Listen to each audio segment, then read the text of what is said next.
નમસ્કાર વાલા વિદ્યાર્થી મિત્રો, ગગન ઓનલાઈન એકેડમીમાં આપનું હાર્દિક સ્વાગત છે.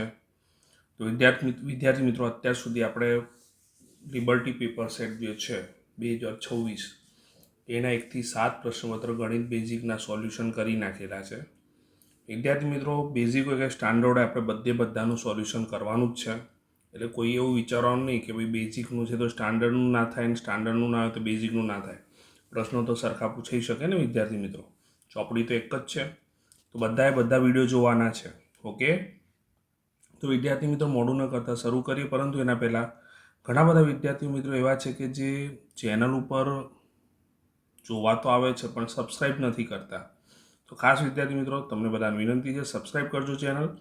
અને જો વિડીયો ગમે તો લાઇક કરવાનું ના ભૂલતા. તમારી એક લાઇક અમારા માટે અનમોલ છે. ઓકે, અને તમારા મિત્રો સાથે શેર પણ કરજો. ઓકે, તો વિદ્યાર્થી મિત્રો, પહેલો દાખલો છે, ધ્યાન રાખજો. પિતાની હાલની ઉંમર x વર્ષ છે અને તેના 2 પુત્રોની હાલની ઉંમરનો સરવાળો y વર્ષ છે. તો 5 વર્ષ પછી તેમની ઉંમરનો સરવાળો શું થાય? જો વિદ્યાર્થી મિત્રો, પિતાની ઉંમર x વર્ષ છે એટલે સ્વાભાવિક છે કે 5 વર્ષ પછી એમની ઉંમર શું થાય? x + 5 થાય. બરાબર છે. હવે પુત્રની ઉંમરનો સરવાળો y છે, પણ પુત્ર કેટલા છે? યસ, પુત્ર 2 છે. પુત્ર કેટલા છે? 2 છે. એટલે y ઉંમર તો છે જ, પ્લસ શું થશે? બંનેમાં 5-5 વર્ષ ઉમેરાશે. એટલે કેટલા થશે? y + 10 થશે. બરાબર છે. હવે આ બંનેનો આપણે શું કરીએ વિદ્યાર્થી મિત્રો? સરવાળો કરીએ. તો x + y, 5 અને 10 કેટલા થશે વિદ્યાર્થી મિત્રો? 15 થશે. તો ઓપ્શન સી જે છે આપણા પ્રશ્નનો કરેક્ટ જવાબ થશે. આશા રાખું છું વિદ્યાર્થી મિત્રો તમને ખ્યાલ આવી ગયો હશે. નેક્સ્ટ પ્રશ્ન તરફ જઈશું. ત્યાર પછીનો પ્રશ્ન છે બીજો. MXY નું ઉગમ બિંદુ O00 થી અંતર. તો વિદ્યાર્થી મિત્રો, તમને ઊંઘમાંથી પૂછવામાં આવે તો પણ તમને આવડવું જોઈએ કે ઉગમ બિંદુથી અંતર હંમેશા શું હોય? બિંદુ XY આપેલું હોય તો વર્ગમૂળમાં x² + y² જ આવે. તો ઓપ્શન નંબર બી જે છે એ કરેક્ટ જવાબ છે એકદમ. બરાબર છે. આગળ વધીએ. ત્યારબાદનો ત્રીજો પ્રશ્ન છે વિદ્યાર્થી મિત્રો. સમાંતર શ્રેણીમાં આપણને a = 7, d = 3 ને n = 8 આપેલો, તો n શોધો. તો વિદ્યાર્થી મિત્રો, n નું સૂત્ર આપણા જોડે શું છે? a + n - 1 * d છે. બરાબર. આની અંદર આપણે કિંમત મૂકીએ તો n ની કિંમત 8 મૂકવાની, એટલે 8મું પદ થઈ ગયું. a ની કિંમત 7 મૂકી. વિદ્યાર્થી મિત્રો ધ્યાન રાખજો પૂરેપૂરું. n ની કિંમત 8 લખી, -1, d ની કિંમત કેટલી લખી? 3 લખી. આનું આખું સોલ્યુશન આપ્યા પછી જ એમાં 7 ઉમેરીશું. આ બધા ભૂલ કરતા હોય છે, આપણે કરવાની નહીં. બરાબર છે. 7 લખ્યા, 8માંથી 1 જાય તો 7 આવે વિદ્યાર્થી મિત્રો, ગુણ્યા 3. 7 તરીકે કેટલા થશે? યસ, 21 થશે. કેટલા થશે? 21. 21 અને 7નો સરવાળો કેટલો થશે? 28. તો 8મું પદ શું થશે? 28 થશે. ખબર પડી કે નહીં? તો ઓપ્શન નંબર કયો થયો? યસ, ડી એ સાચો જવાબ થશે વિદ્યાર્થી મિત્રો. કરેક્ટ જવાબ ઇઝ 28. નેક્સ્ટ દાખલા તરફ જઈશું. તો વિદ્યાર્થી મિત્રો, ચોથો પ્રશ્ન છે. દ્વિઘાત સમીકરણ આપણને જે આપેલું છે એનું વિવેચક b² - 4ac શોધવાનું છે. વિદ્યાર્થી મિત્રો, આને ax² + bx + c સાથે = 0 સાથે સરખાઈએ તો a = 3 મળે છે, b = -6 મળે છે અને c = 2 મળે છે. વિવેચક શોધવાનો છે તો b² - 4ac સૂત્ર લખી નાખ્યું વિદ્યાર્થી મિત્રો. b ની કિંમત આપણા જોડે -6 છે એટલે -6, પણ એનો વર્ગ લખીશું. -4. a ની કિંમત આપણા જોડે 3 છે અને c ની કિંમત 2 છે. -6 નો 36 થઈ જશે, પ્લસ -4 × 12, 12 × 24. 36માંથી 12 જશે તો જો 6માંથી 4 જાય તો 2 અને 3માંથી 2 જાય તો 1, એટલે કેટલો જવાબ આવશે? 12. તો ઓપ્શન બી જે છે વિદ્યાર્થી મિત્રો એકદમ સાચો જવાબ થશે આપણો. બરાબર વિદ્યાર્થી મિત્રો. નેક્સ્ટ પ્રશ્ન તરફ જઈશું. વિદ્યાર્થી મિત્રો ધ્યાન રાખજો, વિવેચકવાળો એકાદો દાખલો તો પૂછાશે જ તમારે. બરાબર છે. વિવેચકનું સૂત્ર અને એના આધારિત ગણતરી તમને આવડવી જોઈએ જ. 8મો દાખલો છે વિદ્યાર્થી મિત્રો. તો નિત્યસમવાળું જે 1 + tan² જે છે ને એના બરોબર શું થાય? sec² જ થાય. શું થાય? આ નિત્યસમ છે. વર્ગમૂળમાં છે ને વિદ્યાર્થી મિત્રો, તો વર્ગમૂળમાં લઈ લઈએ. બરાબર છે. તો એ વર્ગમૂળમાં sec² થઈ જશે. તો વર્ગ અને વર્ગમૂળ ઉડી જાય તો શું થઈ જશે? sec² થઈ જશે. તો જવાબ શું આવશે? ઓપ્શન નંબર સી જે છે એકદમ સાચો જવાબ થશે. તો વિદ્યાર્થી મિત્રો, નિત્યસમ ખાસ કરી નાખો. નિત્યસમ બહુ જરૂરી છે આવડવા. ઓકે વિદ્યાર્થી મિત્રો. નેક્સ્ટ પ્રશ્ન તરફ જઈશું. તો વિદ્યાર્થી મિત્રો, 6થો પ્રશ્ન જે છે એની વાત કરીએ. પ્રથમ 10 પ્રાકૃતિક સંખ્યાઓનો મધ્યક શોધો. તો પહેલાં તો વિદ્યાર્થી મિત્રો સરવાળો આવડવો જોઈએ પ્રથમ 10 પ્રાકૃતિક સંખ્યાનો. તો પ્રથમ 10 પ્રાકૃતિક સંખ્યાનો સરવાળાનું સૂત્ર આપણે આ વાપરીશું n ઇન્ટુ n+1/2 બરાબર છે. પ્રથમ 10 પ્રાકૃતિક સંખ્યા સળંગ જ છે એટલે એની કિંમત શું મૂકી 10 લખી ગુણ્યા 10 + 1/2 તો 10 અથવા તો અહીંયા છેદ ઉડાવી દો 2 પંચા 10 થઈ ગયા 5 ગુણ્યા શું થશે વિદ્યાર્થી મિત્રો 11 થશે. સરવાળો આપણને કેટલો મળ્યો 55 મળ્યો. એટલે તમારે 1 + 2 + 3 એવું ના કરવું હોય તમે આ રીતના સૂત્રનો ઉપયોગ કરીને કરી શકો છો. બરાબર છે. એક્સ બારનું સૂત્ર શું છે સિગ્મા xi/n બરાબર છે. સરવાળો આપણા જોડે કેટલો આવ્યો 55 આવ્યો અને સંખ્યા આપણા જોડે કેટલી હતી ટોટલ 10 તો 55/10 એટલે શું થઈ જશે 5.5. તો આપણો ઓપ્શન નંબર એ જે છે એ કરેક્ટ જવાબ થશે વિદ્યાર્થી મિત્રો. ખ્યાલ આવ્યો કે નહીં? નેક્સ્ટ પ્રશ્ન તરફ જઈશું. અને હા વિદ્યાર્થી મિત્રો આપણે એક વોટ્સએપ ચેનલ છે તેમાં પણ તમે જોડાવું હોય તો જોડાઈ શકો છો. એમાં સમય પ્રમાણે આપણે અપડેટ આપતા રહીશું. મોસ્ટ એમપી પ્રશ્નોની પણ ચર્ચા કરતા રહીશું. બરાબર છે વિદ્યાર્થી મિત્રો? ઓકે, તો તમે વોટ્સએપ ચેનલમાં સ્કેન કરીને જોડાવું હોય તો જોડાઈ શકો છો. ઓકે, નેક્સ્ટ પ્રશ્ન તરફ જઈશું. વિદ્યાર્થી મિત્રો 7મો પ્રશ્ન છે ગુસા 12 અને 21. વિદ્યાર્થી મિત્રો 12ના અવયવ પાડીએ આપણે તો 2 છંગ 12 આવે અને 2 તરી 6 બરાબર છે. અને 21ના અવયવ પાડીએ વિદ્યાર્થી મિત્રો તો 3 સીતા 21. તો ગુસા પ્રમાણે જોવા જઈએ તો 12 પ્રમાણે આપણને શું મળ્યા 2 ગુણ્યા 3 અને 21 પ્રમાણે આપણને શું મળ્યા 3 સત્તા 21. બંનેમાં સરખું શું મળ્યું 3 મળ્યું. માટે ગુસા કેટલો આવ્યો વિદ્યાર્થી મિત્રો 3 આવશે. તો જવાબમાં શું આવશે 3. નેક્સ્ટ પ્રશ્ન તરફ જઈએ. કોઈ બહુપદી p ઓફ x માટે y બરાબર p ઓફ x નો આલેખ આપેલ છે તો p ઓફ x ના શૂન્યોની સંખ્યા ખાલી જગ્યા થાય. તો વિદ્યાર્થી મિત્રો આપણો આલેખ x અક્ષને એક પણ બિંદુમાં છેદતો નથી. યાદ રાખજો એક પણ બિંદુમાં ન છેદે એટલે જવાબ શું આવશે 0. શું આવશે 0 આવશે. નેક્સ્ટ સૂર્ય પશ્ચિમમાં આથમે છે તો વિદ્યાર્થી મિત્રો સૂર્ય પૂર્વમાં ઉગે અને પશ્ચિમમાં આથમે અને પશ્ચિમમાં આથમે છે એટલે ચોક્કસ ઘટના કહેવાય. શું કહેવાય? ચોક્કસ ઘટના. અને ચોક્કસ ઘટનાની સંભાવના હંમેશા શું થાય વિદ્યાર્થી મિત્રો 1 જ થાય. શું થાય 1 થાય. નેક્સ્ટ પ્રશ્ન તરફ જઈશું વિદ્યાર્થી મિત્રો. ત્યારબાદ પ્રશ્ન નંબર 10ની વાત કરી વિદ્યાર્થી મિત્રો 9 sec² a - 9 tan² a બરોબર ખાલી જગ્યા થાય. તો વિદ્યાર્થી મિત્રો 9 લખ્યા બંનેમાંથી કોમન નીકળ્યા 9 તો sec² a - tan² a થાય. બરાબર છે. Okay, sec² a - tan² a છે બરાબર છે. તો આ તો નિત્યસમ થઈ ગયું વિદ્યાર્થી મિત્રો. sec² a - tan² a તો ઇન્ટુ 1 થઈ જાય 9 એકા 9. તો આપણો જવાબ કેટલો આવશે વિદ્યાર્થી મિત્રો 9 આવશે. તો વિદ્યાર્થી મિત્રો 11મો પ્રશ્ન છે વર્તુળને વધુમાં વધુ ખાલી જગ્યા સમાંતર સ્પર્શક હોય તો વિદ્યાર્થી મિત્રો વર્તુળ દોર્યા બરાબર છે. તો એને એક સ્પર્શક આ દોરે બરાબર છે. તો એને સમાંતર સ્પર્શક કેટલા મળે 1 જ મળે. એટલે આમ જોઈએ તો આ બે એકબીજાને સમાંતર થયા એટલે વધુમાં વધુ કેટલા સમાંતર સ્પર્શક હોય 2 જ હોય વિદ્યાર્થી મિત્રો. કેટલા હોય 2 જ હોય. ઓકે, 12મા પ્રશ્ન તરફ જઈશું. 30 અને 40 વર્ગ જે છે એની મધ્ય કિંમત શું થાય? તો વિદ્યાર્થી મિત્રો અધસીમા 30 છે ઉર્ધ્વસીમા 40 છે એનો સરવાળો ભાગ્યા 2 કરીએ એટલે 70/2 મળે. 70ના અડધા કેટલા થાય વિદ્યાર્થી મિત્રો 35 થાય. એટલે જવાબ કેટલો આવશે 35. ખબર પડી કે નહીં? નેક્સ્ટ પ્રશ્ન તરફ જઈશું વિદ્યાર્થી મિત્રો.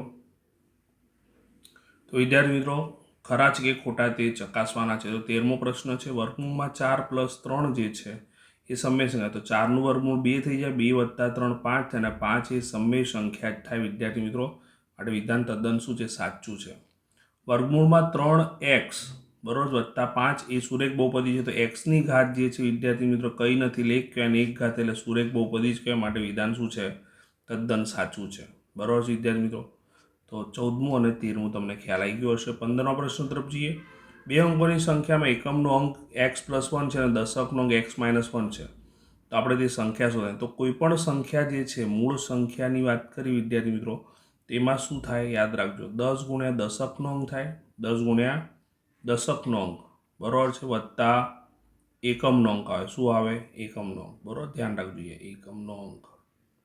હવે દશકનો અંક જે છે એ શું છે x-1 છે એટલે 10 કૌંસમાં મેં લખ્યા x-1 વત્તા એકમનો અંક શું છે x+1 છે. એને કોઈના વડે ગુણવાની જરૂર નથી. 10 વડે આ બંનેને ગુણી નાખી એટલે 10x અને 10 એકા 10 પણ કેવા માઇનસ +x+1 10x અને x કેટલા થશે 11x થશે વિદ્યાર્થી મિત્રો. 10માંથી 1 જાય તો 9 આવશે પણ કેવા -9 આવશે. પણ અહીંયા જવાબમાં તો 11x+9 લખ્યું છે અને અહીંયા 11x-9 મળે, માટે વિધાન તદ્દન શું છે? ખોટું છે વિદ્યાર્થી મિત્રો. બરોબર છે. 16મા પ્રશ્નની વાત કરીએ. એક અંકની પ્રાકૃતિક સંખ્યાઓમાંથી કોઈ એક સંખ્યા પસંદ કરવામાં આવે તો તે સંખ્યા 3નો ગુણિત હોવાની સંભાવના 1/9. તો સમજો, એક અંકની સંખ્યાઓ ટોટલ કેટલી છે એ જોઈએ. 1 2 3 4 5 6 7 8 અને 9. બરાબર છે. એટલે ટોટલ સંખ્યાઓ 9 થઈ. પણ 3નો ગુણિત કઈ કઈ આવે? 3 × 3, 3 × 6 અને 3 × 9. એટલે 3 સંખ્યાઓ 3ની ગુણિત છે. બરાબર છે. એટલે ઘટના ઉદ્ભવના પરિણામોની સંખ્યા 3 છે અને કુલ પરિણામોની સંખ્યા 9 છે. તો 3 × 9 થાય. ઉપર 1 આવે એટલે જવાબ 1/3 આવવો જોઈએ. અને એ તો જવાબ 1/9 આપે, માટે વિધાન તદ્દન શું છે? ખોટું છે. ઓકે વિદ્યાર્થી મિત્રો, નેક્સ્ટ પ્રશ્ન તરફ જઈશું. તો વિદ્યાર્થી મિત્રો, 17મો દાખલો જોઈશું આપણે. સમાંતર શ્રેણી જે આપણને આપેલી એનો સામાન્ય તફાવત શોધવાનો છે. તો જો A1 A2 A3 A4 એટલે A1 પદ 10 છે ને A2 શું છે? 8 છે. તો સામાન્ય તફાવત A2 - A1 થાય. A2 તરીકે 8 છે અને A1 તરીકે 10 છે. એટલે 8 + 10, 8માંથી 10 જશે એટલે કેટલા આવશે વિદ્યાર્થી? 2. પણ કેવા? -2. તો જવાબમાં શું આવશે? સામાન્ય તફાવત -2 મળશે. 18મા પ્રશ્નની વાત કરીએ વિદ્યાર્થી મિત્રો. વર્તુળ એ ચતુષ્કોણ ABCDની બધી બાજુને સ્પર્શે છે. જો AB = 7 semi, BC = 3 semi, CD = 4 semi, તો AD શોધવાના છે. આકૃતિ દોરેલી છે વિદ્યાર્થી મિત્રો. તો જોવા મળે છે એ પ્રમાણે સામસામેની બાજુનો સરળો સરખો થાય એવી આપણે એક શું છે? રાઇડર છે. તો AB અને CDનો સરવાળો થાય, બરોબર શું થાય? BC અને ADનો સરવાળો થાય વિદ્યાર્થી મિત્રો. ABની કિંમત 7 લખીશું, CDની કિંમત 4 લખીશું, ADની કિંમત ખબર નથી અને BCની કિંમત 3 લખી. બરોબર વિદ્યાર્થી મિત્રો. 7 ને 4 કેટલા થશે? 11 થશે. બરોબર વિદ્યાર્થી મિત્રો. બાકીને એમને 3 સામે માઇનસ થશે. 11માંથી 3 જાય કેટલા વધે વિદ્યાર્થી મિત્રો? 8 વધે. એટલે 8 એ આપણો શું થશે? તદ્દન સાચો જવાબ થશે. One of the most IMP પ્રશ્ન છે વિદ્યાર્થી મિત્રો. ખાસ અને સરસ રીતે તૈયાર કરજો. નેક્સ્ટ પ્રશ્ન તરફ જઈશું વિદ્યાર્થી મિત્રો. તો વિદ્યાર્થી મિત્રો, 19મા દાખલાની વાત કરીશું. 19મો દાખલો. જો P of E = 0.79 હોય તો P of E બાર શોધો. વિદ્યાર્થી મિત્રો, P of E બાર જે શોધવાની વાત છે એટલે 1 - P of E થશે. બરાબર છે. 1 - 0.79. હવે બાદબાકી કરવામાં ઘણાને તકલીફ પડે. 1.00 લખ્યા, 0.79 લખ્યા. 0માંથી 9 ના જાય, 0માંથી 7 ના, એટલે અહીંયા આપણે આગળ વધી એટલે 10 લીધો, અહીંયા 9 લીધા ને કટ કરીને 0 લખ્યા. બરાબર. 10માંથી 9 જાય એટલે 1, 9માંથી 7 જાય તો 2 અને અહીંયા શું લખ્યા? 0. એટલે વિદ્યાર્થી મિત્રો એ જવાબ આવશે 0.21. બરાબર છે વિદ્યાર્થી મિત્રો. 20મા પ્રશ્નની વાત કરીએ. અવલોકનો આપણને આપેલા છે, એનો મધ્યસ્થ શોધવાનો છે. મધ્યસ્થ જ્યારે શોધવાનો વિદ્યાર્થી મિત્રો, તો આપણે ચડતા ક્રમમાં પહેલાં તો અવલોકનને ગોઠવા પડશે. તો ચડતા ક્રમમાં પહેલો સૌથી નાનું અવલોકન કયું છે? 5, પછી 6, પછી 7, પછી 8, પછી 9. અહીં આપણે 4 રહી ગયું એટલે પહેલું 4 આવશે.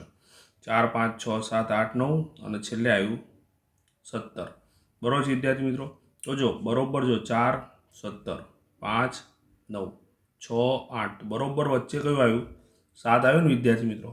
તો આપણો અહીંયા મધ્યસ્થ જે છે શું થશે? મધ્યસ્થ જે છે એટલે બરોબર વચ્ચે આવતું અવલોકન એટલે 7. બરોબર છે. આ મેં તમને એક ઇઝી મેથડ બતાવી. બાકી નિયમ પ્રમાણે સૂત્ર એવું છે એમ. બરોબર. કેટલા અવલોકન છે? 1 2 3 4 5 6 7. 7 અવલોકન છે ને. તો 7 અવલોકન છે એટલે એનની કિંમત આપણે શું લખ્યું? 7. તો n + 1/2મું અવલોકન. બરોબર છે વિદ્યાર્થી મિત્રો.